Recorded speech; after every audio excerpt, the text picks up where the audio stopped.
Okay, great. Good morning, everyone. My name is Mark Bauer. I look after product strategy and market development for Comforte. And today we're going to talk about the need for tokenization when it comes to payment data security, specifically with regards to PCI DSS.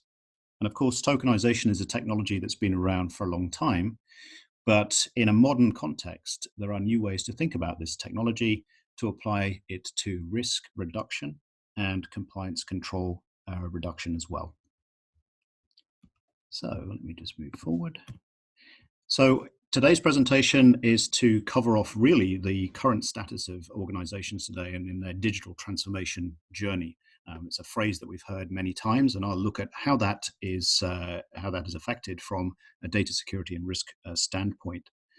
We'll look at the challenges of data security lifecycle management and how technologies like tokenization have evolved over the last few years in solving today's architectural challenges when it comes to data security.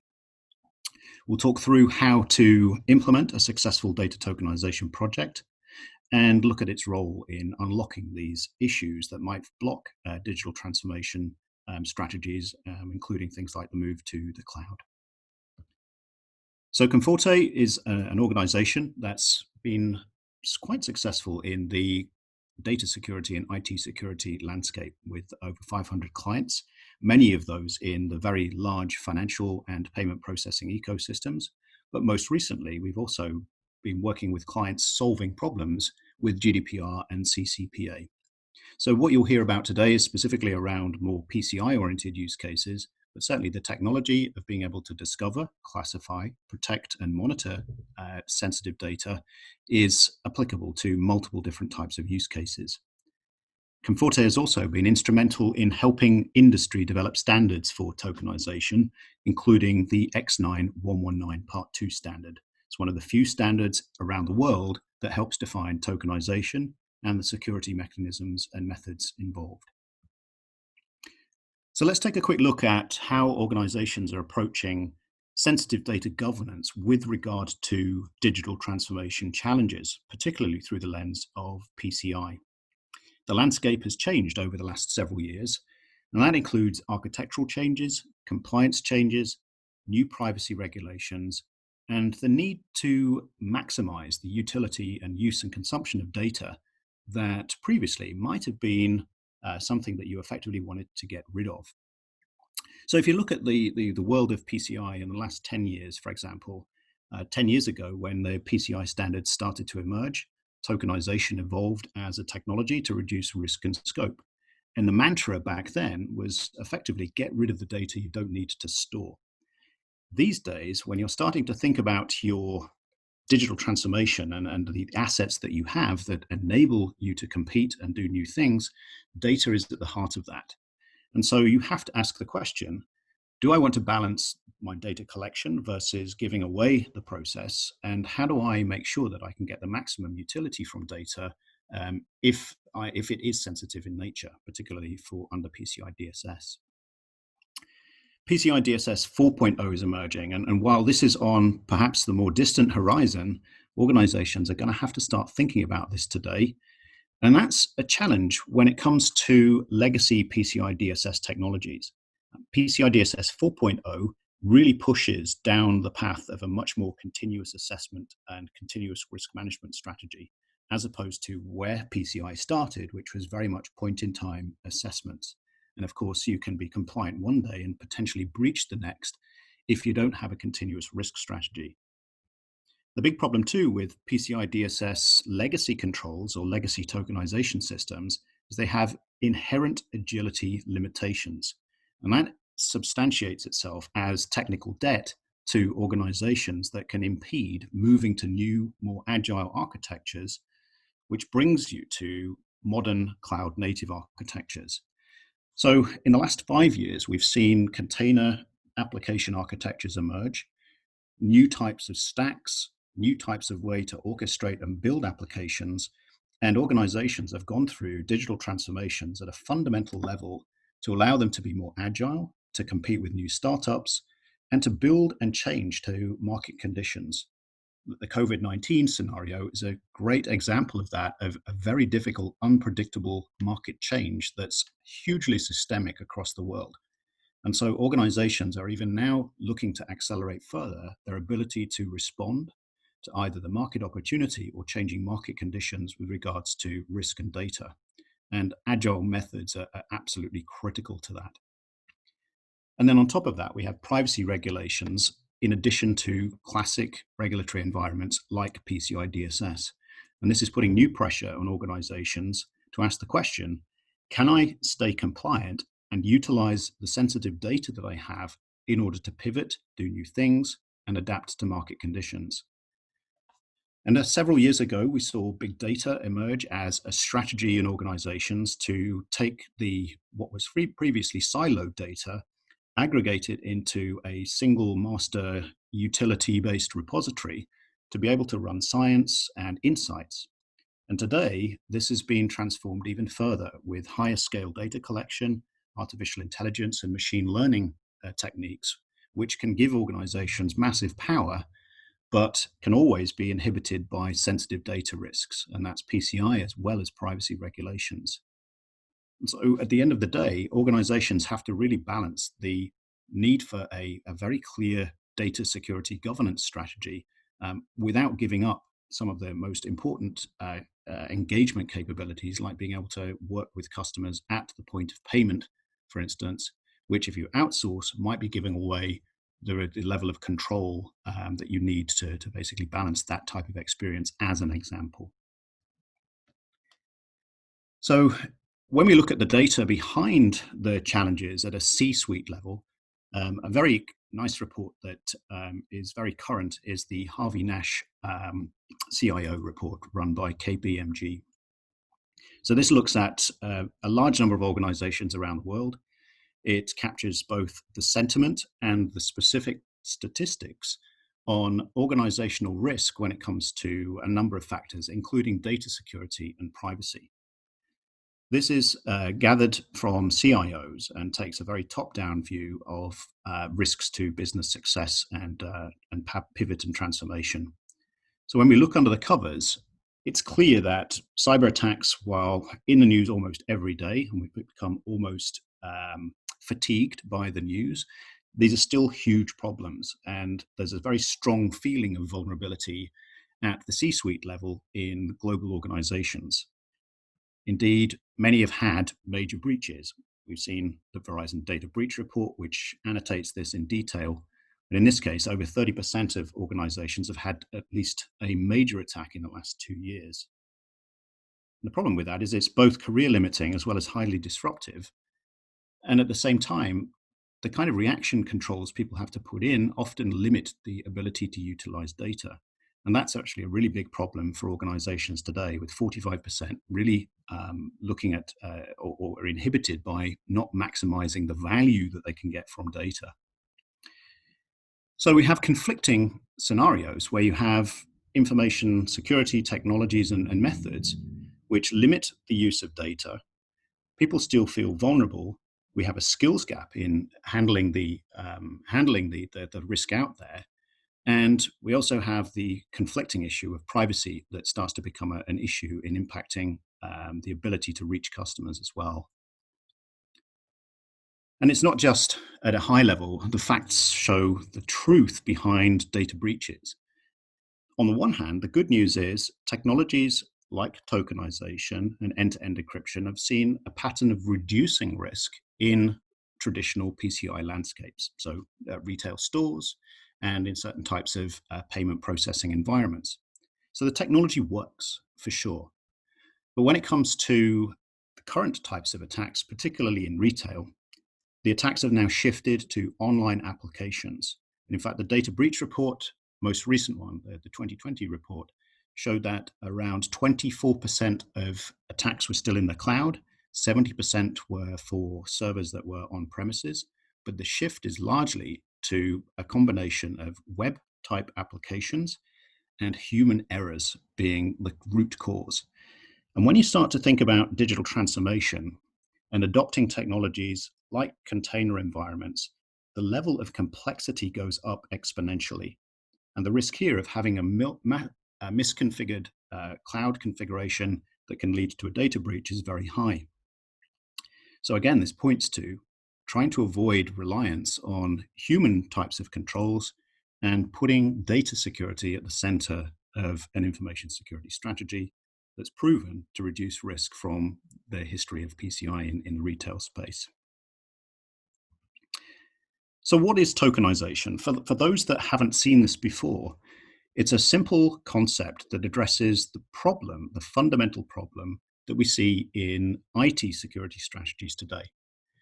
So if we look at this typical stack of what would be a traditional monolithic application, so these are more your legacy type applications or applications that were built over the last decade.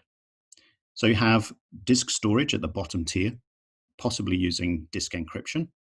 And that's great, but it only protects the data that's in storage and largely powered off.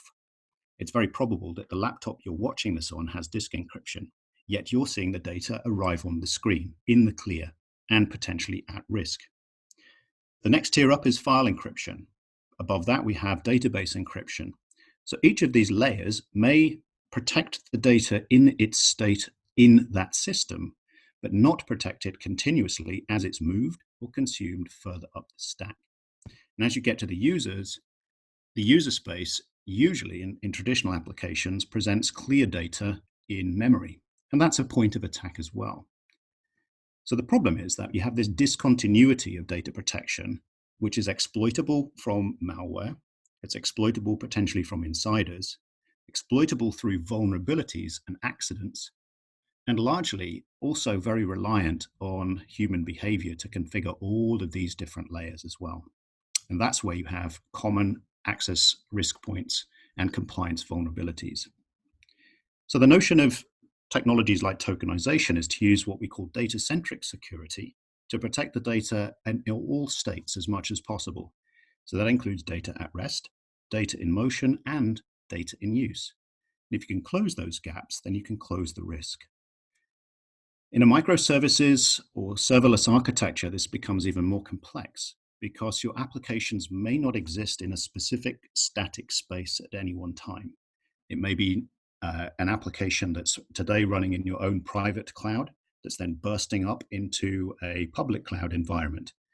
Each of those environments have completely different kinds of control requirements for compliance and risk reduction. And so now you have the potential to have an even higher surface of compromise through accident, attack, vulnerabilities, or otherwise. So again, the data-centric security approach can help close these gaps, whether it's in that legacy environment or in modern cloud and container environments as well. So if we look at a typical retail type environment today, and many retailers in response to the COVID-19 requirements or the COVID-19 issues are pivoting into more online services and working with third parties, for example, for logistics and delivery, as a means of making sure that they can sustain and survive the inherent challenges that a pandemic implies on an organization. So on the left-hand side, we might have data that's arriving, payments and other types of personal data from mobile devices, from physical point of sale or possibly mobile point of sale, from web applications, and possibly even third parties. This arrives into an environment that may have outsourcing for things like payment processing. If you're a multi-acquirer retailer, you may actually want to run this in-house so that you can actually have agnosticism of your payment acquirers. And of course, the data that's going to drive your business, the human behavior data that gives you that analytic edge, is more than likely going to go into some kind of analytic environment, into AI and machine learning pipelines, so you can run business intelligence and automate new customer experiences based on human behavior and collecting data from them. And then, of course, you've got data that goes off into other types of business services. So possibly to use outsourced augmentation services to enrich data and improve your posture and your strategy. So the challenge, of course, is that if you're doing this internally and you have cardholder data or personal data spanning any of these systems, then it's going to fall in the regulatory scope landscape. So tokenization as a technology has two concepts associated with it. First is to protect the data at the earliest point. So going back to that previous diagram, protecting that data upon its arrival into your organization. And then deprotect or allow access to that information only when it's absolutely necessary. So this sounds relatively straightforward, but it's a sophisticated and capable way of reducing risk that has some nuances when you think about implementation. So from a technology perspective, if we look at tokenization, excuse me, if we look at tokenization here, we've got some sample data in the blue, and we have some versions of effectively different types of tokenization in the different colors here. So if we look at the first one in the orange, so if I was to take an application or a data flow that goes from application to database or from microservice to microservice, and I wanted to protect that end to end, I could certainly do that with traditional field level encryption. And that's illustrated here in the orange. This is really using traditional methods like AES in CBC mode, an encryption method that's strong, but certainly disruptive because it requires all of the structure and the schemas to change in the databases and in the protocols where that data was previously in the clear. And re-architecting for that may be very complex indeed. So that's certainly a barrier to using this type of technology at a field level to protect data. Tokenization allows us to protect the field by substituting a random equivalent version of it with for the live data. And you can do this in a number of ways. You can do it in a reversible way so that you can go back and forth between the tokens and the live data, and doing that under very strict controls in an isolated way. Or you can do this in a one-way process with technologies like format preserved hashing. And that's a technique that allows you to think about, number one, protecting data in live applications with the reversible tokenization. And number two, creating data sets that might be able to be shared with third parties without the risk of inference or getting back to the live information like PANs, account numbers, social security numbers, and so forth.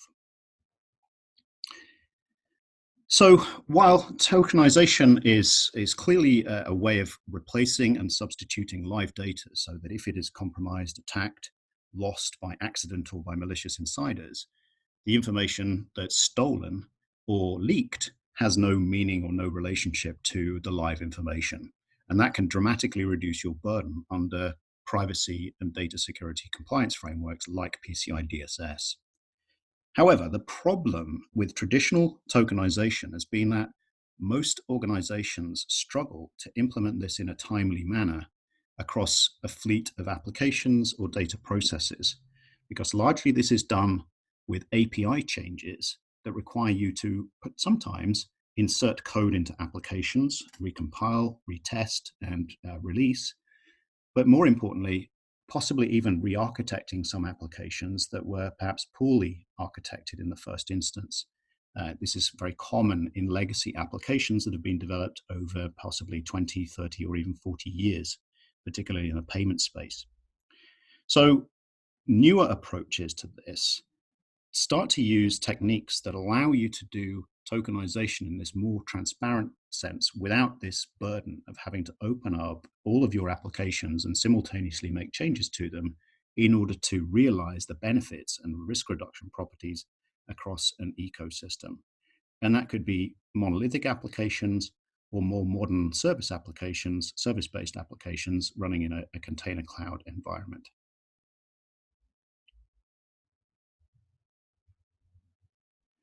So if we look at how tokenization itself has been implemented over the years, in the last decade, we saw the rise of tokenization in response to PCI DSS controls and reducing scope and risk, but it was largely done through a vault-based approach and APIs to interface to applications.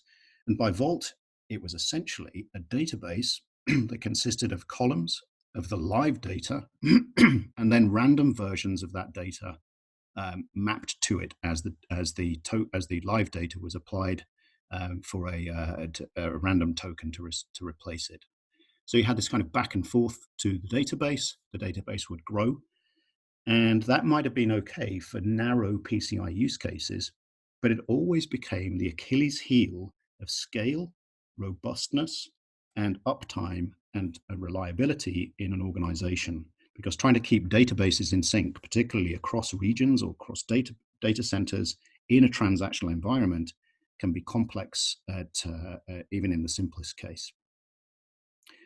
So we started to see then the emergence of what I'd call proprietary vaultless tokenization methods. These were before standards were developed, and often with unclear security properties of how live data could be mapped to tokens that's then suitable for compliance environments like PCI. So the notion behind these is to eliminate the database and use some kind of random mapping technique to associate what is essentially a random element to replace the fields. And again, these were largely API or possibly tool-based. Now, as IT has changed over the last several years, we've moved to strategies, more modern concepts such as infrastructure as code and software-defined architectures that are largely automated. So unlike in the past where it would take several days to set and configure through some kind of GUI a set of infrastructure components for tokenization, and then instrument and implement APIs into applications, that's given way to more modern standards-based approaches for tokenization that can be operated in a microservices architecture and integrated with a more transparent approach. And what this does is enable you to get more value quickly and reduce risk much more effectively, and scale and automate the systems so that this can grow and shrink, both from a cost, a scale, and a performance perspective that's much more compatible with your cloud and digital transformation strategy. And the outcome of this is being able to very quickly address PCI compliance and privacy compliance requirements across a fleet of applications and processes. In this case, for instance, an organization may start with the analytic environment. That's often a convenient place to start because we're doing less to actually integrate with applications and data flows. But having said that, the ability to transparently instrument and integrate into vast numbers of applications without necessarily changing code lets you do this quickly. And so you can remediate from a compliance gap or start to introduce new technologies that don't have the requisite controls for compliance and risk, or possibly enable deeper access to data that otherwise would have been precluded from analysis and insight in analytic environments because of its regulatory risk. So when it comes to PCI DSS, there's details behind this. There's hundreds of controls in PCI DSS, but largely the big ticket items are requirement 3.4 specifically, related to the storage of cardholder data. And when tokenization is implemented correctly and assessed by a qualified assessor, a QSA, tokenization can reduce the impact for requirement 3.4, as well as requirement 4, the transmission of cardholder data across open networks, when the data is tokenized. And the consequences are that you can dramatically reduce the rest of the controls under PCI DSS. But there are other specific areas too, where requirements talk about the restriction or use of cardholder data in development and test. It's still amazing the number of times people use live data in test systems. These days, there are ways to eliminate that with technologies like tokenization, for example. Now, when it comes to PCI DSS 4.0, coming back to that issue of the continuous data protection or continuous risk assessment approach, which has certainly been a theme in PCI, but it hasn't always been implemented because we have the quarterly scans and the annual assessments. PCI DSS 4.0 moves to an option to really push against the need for this more continuous approach. And that's because the threat, risk, and compliance landscape is not static. Tokenization fits that model very well. it gives you continuous data protection across the data lifecycle. And so using tokenization will be a good technology in readiness for PCI DSS 4.0, and more importantly, reducing risk of compromise and enhancing data utility today. So in terms of implementing this type of technology, there are ways that this can be effectively done in a compartmentalized basis. So if we're going back to that diagram I showed before, which was the typical retail environment, we might start with the analytic environment to implement and instrument tokenization very quickly to reduce risk, with the goal of improving access to data without data scientists, analysts, business intelligence experts having access to live information and being compromised in their ability to get the most from that data. So the typical steps are to utilize technologies that can automatically discover sensitive data, then build the data flows of where that data actually moves. And this can be done entirely automatically these days. This is a kind of a current best practice. And moving on from the technologies that just used to look at repositories to try and find data, and then you have to figure out where the applications were consuming and using that information. We then implement on the domains that we've chosen to start with and essentially box those in. And using the transparent integration techniques to allow you to more or less zone your ecosystems and have points where data can go from live to tokenized, again, without code, to instrument tokenization within segments of your application ecosystem or service architecture. Then it's a matter of instrumenting the protection and then using discovery techniques to measure and define the metrics of the effectiveness of tokenization. So data discovery isn't a one-time process. It's a very natural fit to techniques like tokenization so that you can measure the effectiveness of your data and risk reduction once you've implemented it. That's important for both the assessment scenarios, so automating the compliance process, so discovering that these applications are now tokenized, the data is tokenized, the scope is essentially reduced, but also to get a sense from an ongoing risk perspective, because largely environments change dramatically today. Data scientists, for instance, in an analytic environment may be updating and changing applications and data models on an hour-by-hour basis. And so that kind of static approach to data risk management doesn't really work in those environments. You need that more continuous discovery and remediation process. And that's what this methodology provides. So coming back to the initial discussion around the issues of data agility, looking ahead to PCI DSS 4, legacy architectures, and so on. When you utilize a tokenization technique, this gives control back to you, the organization, to not only utilize the data to the maximum extent allowable under regulations, and the amount that you can do that will vary by regulation to regulation. So we always recommend involving your privacy officers and compliance assessors in establishing exactly what you are allowed to do under the legal frameworks. But tokenization certainly fits the model of techniques like de-identification, pseudonymization, PCI scope reduction under the regulations that are very common and applicable to sensitive fields. So what this does is it gives back the agility and control. It gives you the way to kind of align against the modern PCI DSS 4.0 scenario. Technologies today that provide stateless techniques or more agile and transparent techniques can effectively eliminate some of that technical debt that traditional 10-year-old tokenization technologies can impose on you from an architectural debt perspective. Tokenization, as described, can also help you accommodate and use and adopt much more aggressively the more modern architectures that underpin a digital transformation. Technologies like Kubernetes and cloud container technologies are very commonplace these days. And they present huge agility advantages, but also risks. And tokenization helps neutralize many of those.